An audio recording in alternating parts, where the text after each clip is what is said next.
அதாவது அந்த வீடியோவை தயாரித்தவர்கள் யாருன்னு தெரியாது. அது பேரறிஞர் அண்ணாவுடைய பெருமைகள் பல இருக்கிறது. அடித்தட்டு மக்களை அரசியல் அதிகாரத்துக்கு கொண்டு வந்த தலைவர்களில் முதன்மையானவர் பேரறிஞர் அண்ணா அவர்கள். பெரியாருடைய சீர்திருத்த கருத்துக்கள் 1000 இருக்கிறது. அதில் பல பல இடங்களில் பல நேரங்களில் சில பேர்களுக்கு பிடிக்காத கருத்துக்களாக இருக்கலாம், பல பேருக்கு பிடித்த கருத்துக்களாக இருக்கலாம். அதுபோல் அண்ணாவுடைய பேச்சும் நடையும் எழுத்தும் செயலும் சிலருடைய மனதை புண்படுத்தியிருக்கலாம். அதனுடைய வெளிப்பாடாக அந்த படம் இருக்கலாம் ஒழிய அண்ணாவினுடைய பொறுத்த மட்டில் பேரறிஞர் அண்ணாவை பொறுத்தவரை அவர் பேரறிஞர், பெருந்தகை என்ற பொருளுக்கு சொந்தக்காரர்.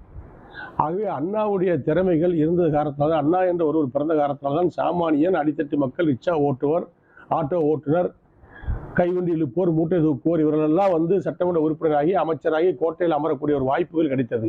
அதற்கு பின்பு அதே பாணியிலே புரட்சித் தலைவர் எம்ஜிஆர் ஏழை எளிய மக்களுடைய அடித்தட்டு மக்களுடைய குறைகளை பேசுவதற்காக இந்த பகுதியிலே அந்த சமூகத்திலே வாழ்ந்த மக்களுக்கே வாய்ப்பு கொடுத்து அவரை சட்டமன்ற உறுப்பினராக்கி மூட்டை தூக்கிய தொழிலாளிகளாக அமைச்சராக அழகு பார்த்த தலைவன் புரட்சித் தலைவர் எம்ஜிஆர்.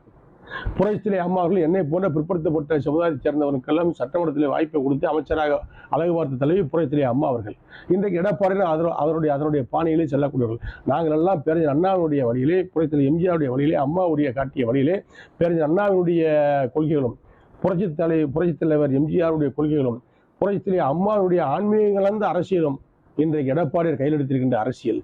ஆகவே ஒரு நிகழ்ச்சியில் நடக்கின்ற 99% நல்ல நிகழ்வுகளை பற்றி நாம் பேசுவோம். அதில் நடந்த ஒரு நிகழ்வை பற்றி பேசி அதனுடைய ஒட்டுமொத்த அந்த மாநாட்டினுடைய நல்ல கருத்துக்களை எல்லாம் புறக்கணிக்க முடியாது. ஆகவே அண்ணாவை வஞ்சிப்பதைப் போல, புறக்கணிப்பதைப் போல ஒரு செய்தி வந்திருப்பது வருத்தம் அளிக்கிறது. அதை தவிர்த்திருக்கலாம். இன்றைய அரசியல் சூழ்நிலைக்கு மறைந்த தலைவர்களை பற்றி, நல்ல நிகழ்வுகளை பற்றி பேசுவதுதான் சாலச் சிறந்தது. அவர்களிடத்தில் இருக்கின்ற ஒரு முற்போக்கான ஒரு கொள்கைகளை பற்றி, அந்த நேரங்களில் அவர்கள் எடுத்த அந்த முடிவை பற்றி இப்போது விமர்சனம் செய்வது தேவையற்ற ஒரு விவாதத்தை இப்போது உண்டு கொண்டிருக்கிறது. இது மதுரை முருகன் மாநாட்டில் அண்ணா குறித்து விமர்சனம் எழுந்தது தொடர்பாக ராஜேந்திர பாலாஜி வருத்தம் தெரிவித்த காட்சிகளை பார்த்தோம்.